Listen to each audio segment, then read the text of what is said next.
प्रामुख्यानं त्यांचं ज्या मुलीचं तुम्ही मार्गदर्शन आता ऐकलं, मुझे पता नहीं है कितने लोगों को समझा कितने लोगों को नहीं समझा, क्योंकि मैं तो 15 अगस्त तक दोनों भाषा में बात करूंगा ताकि आपको 15 अगस्त तक हिंदी और मराठी दोनों आनी चाहिए।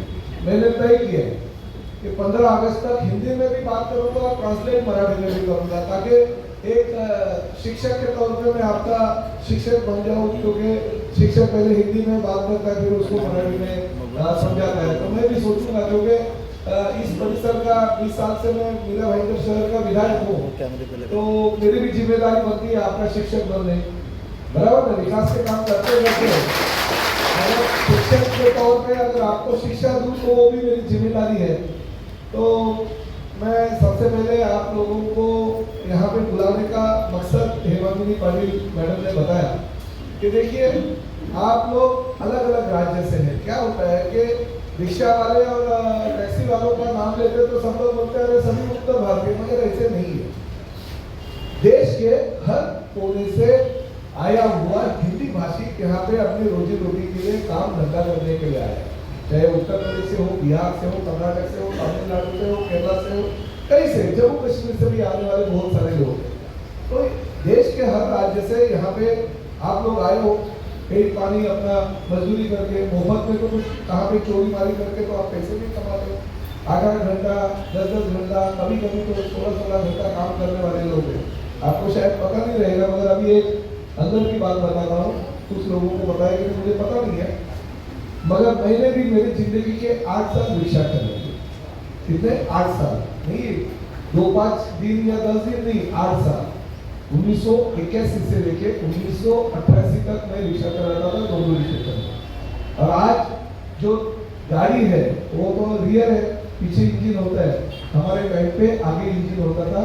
तकिया जो है वो रख के, 2-2 तकिया रख के, इंजन गर्म होता था, तकिया रख के और कील मार मार के हमारे हाथों को छाले गिर जाते थे, और उस हिसाब से हम वहाँ पे रिक्शा चलाते थे और 16-16 घंटा काम करते थे। हम नाइट शिफ्ट भी करते थे और दिन में भी करते थे। तो ऐसे नहीं है कि हमें कुछ पता नहीं, मंत्री तो हो गया, हमारे तकदीर में लिखा था मंत्री बनने का, तो हम बन गए। मगर हमारी जिंदगी की शुरुआत भी रोजी रोटी जो है आप लोगों जैसी हुई है। मगर हमें भी दुख की कल्पना है कि हर रिक्शा वाला अगर काम करता है तो 8 घंटे में वो क्या कमाते हैं और 16 घंटे में 12 घंटे में क्या कमाते हैं, इसकी जानकारी हमें है ना। ऐसे नहीं है जबरदस्ती कुछ भी हम कुछ कर रहे हैं, मगर हमने भी मेहनत की है। मगर मेहनत के साथ साथ देखिए हर राज्य से आप हो, हर राज्य की जो भाषा है आपको भाषा के ऊपर जरूर होता है। अगर उत्तर प्रदेश का है तो उसे भी अच्छा लगता है, नहीं मैं मेरी जो भोजपुरी भाषा है, भोजपुरी भाषा में अगर कोई बात करता है कैसा हो ठीक बा, अच्छा लगता है ना। बिहार का कोई रहने दो तो बिहारी भाषा में, अगर मिथिल भाषा में बात करता है तो उसको अच्छा लगता है। कर्नाटक वाला कोई आएगा तो वो कर्नाटक की भाषा में अगर बात करता है तो उसको अच्छा लगता है। राज्य के हर जिले में अलग अलग भले अपनी बोली भाषा होती है, मगर राज्य की जो भाषा है वो अगर कोई बात करता है तो उसे अच्छा लगता है कि नहीं मेरे राज्य की भाषा जानते हैं। अपने प्रधान आदरणीय नरेंद्र मोदी जी जिस भी क्षेत्र में जाते हैं, जिस भी राज्य में जाते हैं, पहले वो बंगला पश्चिम बंगाल में जाएंगे तो अपने बंगाली भाषा में बात करते हैं, अच्छा लगता है लोगों को। भले वो 2 लाइन बोलते हैं, अभी तुम्हारे भाव भाषा होते हैं, ऐसे भी बोलते हैं, अच्छा लगता है बंगाल के लोगों को। उत्तर प्रदेश के लोगों को अच्छा लगता है भोजपुरी में बात करके, कर्नाटक के लोगों को अच्छा लगता है कर्नाटक की भाषा में बात करने के बाद। तो ये हर इंसान को ऐसा लगता है कि जिस राज्य से मैं आया हूँ वो राज्य की भाषा सबको आती है, नेताओं को आती है, खुश हो जाते हैं। अगर आपको आपके राज्य के बारे में, जिस राज्य से आप हो, इतना आपको अभिमान है, तो हम भी महाराष्ट्र के, हम भी मराठी है। अगर हमारे महाराष्ट्र की मराठी भाषा अगर आप अच्छी तरह से बात करोगे, जैसी ये बच्ची है, देखिए बिहार से आई हुई एक बच्ची 3री कक्षा से मराठी में अगर वो पढ़ी है, और आज मीरा भाईंदर जैसे शहर में वो सबसे ज्यादा मार्क लेके, मराठी बच्चों से ज्यादा मार्क लेके वो फर्स्ट आई। तो यह अभिमान की बात है कि मराठी बच्चों से ज्यादा, बेचारे अभी 15-16 साल के ये छोटी बच्ची जो 10वीं स्टैंडर्ड में है, 10वीं कक्षा में है, वो अगर पढ़ाई करते हुए मराठी बच्चों से ज्यादा मार्क लेके पहली आती है तो ये अभिमान की बात है, हमारे लिए अभिमान की बात है। और कहाँ पे रहती है आप में से बहुत सारे लोग उस परिसर में रहते झोपड़ी में रहती है, चारों बाजू में पतरा है ऊपर। मैं उस दिन घर पे गया था तभी पूरा गर्म हो रहा था, मतलब बेचारा वो उसका बाप कढ़ाई का काम करता है, साइड पे जाता है, लादी लगाने का काम करता है, जो टाइल्स वगैरह लगाते हैं ना वो काम करते हैं बेचारा, कढ़िया काम। वहाँ घर पे 4 बच्चे, 3 बेटियां और 1 बेटा, 4 बच्चों का पालन पोषण करके वो अपने बच्चों को दिखाता है, पढ़ाता है। अभिमान हमें आना चाहिए ऐसे माँ बाप को कि इतनी गरीबी की परिस्थिति में भी हमारे बच्चों को तो अच्छी तरह से सिखा रहे, पढ़ा रहे। अभी इसलिए हमने आज निर्णय ले लिया, मैंने 3500 तक जो मीरा भाईंदर से, आपको सभी मीरा भाईंदर के हो ना, कि बाहर से कोई है? बाहर से कितने लोग हैं मीरा भाईंदर के? बाहर से एक भी नहीं है, पत्रकार है। तो अभी ऐसा हो गया कि ये बात ही नहीं आती थी।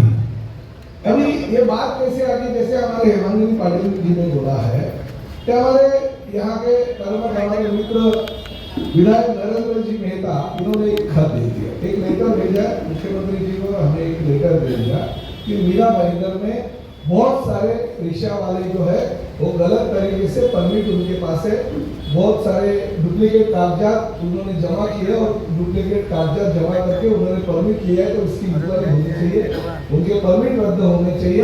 और साथ साथ भी आरटीओ के अधिकारियों ने ये परमिट दिए, वो आरटीओ के अधिकारियों के ऊपर भी कार्रवाई होनी चाहिए, उनको भी सस्पेंड किया जाना चाहिए। नरेंद्र मोदी जी उन्होंने मुझे विधान भवन में बताया, मुख्यमंत्री जी ने उसके ऊपर कार्रवाई करने का आदेश दे दिया और ये सब चालू हो गया। और हमने भी, मैं इस डिपार्टमेंट का मंत्री हूँ, अगर हमारे खाते के लोगों के ऊपर अगर कोई भ्रष्टाचार का या आरोप करता रहेगा तो मेरा कर्तव्य बाबा उसकी छानबीन की जाए, इंक्वायरी की जाए। मैंने इंक्वायरी की, आपके जैसे सब लोगों के, हमारे आरटीओ के लोगों ने किए ना, वो सब देखा ना, आपका कागज देखा ना, लाइसेंस बैच वगैरह देखा कि नहीं? तो उसमें पता चला कि 565 लोगों को मराठी आती नहीं है, क्योंकि कानून में ऐसा लिखा है, हमारे 1989 में जो कानून हुआ है आपको लाइसेंस बैच देने के टाइम पे, अगर आपको मराठी, उतनी मराठी नहीं जितनी ये बच्ची ने बोला, उतनी मराठी आनी चाहिए कम से कम। जो कि पैसेंजर आपके रिक्शा में बैठा तो पैसेंजर ने पूछा, अरे बाबा इकडे येतोस का? तो तुम्हारा ती मराठी, ये इसमें लिखा है कि क्या बात है। आपको ये नहीं बोलते कि भाई इतना मराठी सीखो कि घर पे जाने के बाद अपने बच्चों के साथ भी आप मराठी में बात करो, घर पे जाने के बाद में आपके बीवी और माँ बाप के साथ में भी आप मराठी में बात करो। ऐसा हम नहीं कहते, अगर करेंगे तो बहुत ही अच्छा है, मगर नहीं करेंगे तो भी हमें ये तो महसूस होना चाहिए कि पैसेंजर के साथ हम मराठी में बात कर सकते हैं। इसकी वजह से क्या होता है, झगड़े होते हैं। अभी हमारे महाराष्ट्र में भी गढ़चिरौली, चंद्रपुर जैसे बहुत रूरल एरिया है, ग्रामीण इलाके हैं, वहाँ के लोगों को मराठी भी बराबर नहीं आती क्योंकि आदिवासी वाले हैं। तो हिंदी में क्या बात करेंगे, क्योंकि हिंदी तो उनको आती ही नहीं है, फिर झगड़े हो जाते हैं। रिक्शा वाला तो है, झगड़ा शांत है तब तक शांत है, और कोई झगड़ा करने को उठा तो तुरंत झगड़े के लिए तैयार भी होता है, और मैदान में आ जाओ, चलो क्या है, हमारे कितने बोलने को तैयार हो जाता है रिक्शा वाला है। तो ये झगड़े होते, फिर पुलिस स्टेशन में जाता है, FIR होते। तो ये सब चीजें रोकने के लिए राज्य शासन ने कहा है कि आपको अगर हम परमिट देते हैं, लाइसेंस देते हैं, बैच देते हैं, तो आपको वो उतना मराठी आना चाहिए। और ये बुक जो है, वो बुक में हमने जितना मराठी है उतना ही आप सीखो। आप BA मत करो, आप MA मत करो, आप PhD मत करो, आप घर पे जाके भोजपुरी की बजाय उसमें मत बात करो, घर पे जाके गुजराती की बजाय मराठी में बात मत करो, या गुजराती में या कर्नाटक या कोई भी अलग भाषा में अगर घर में बात करते रहेंगे तो आप मराठी में बात करो। हम ऐसे कहते ही, हमारे यही कहना है, पैसेंजर के साथ आपको मराठी में संवाद रखना है, वो आना चाहिए।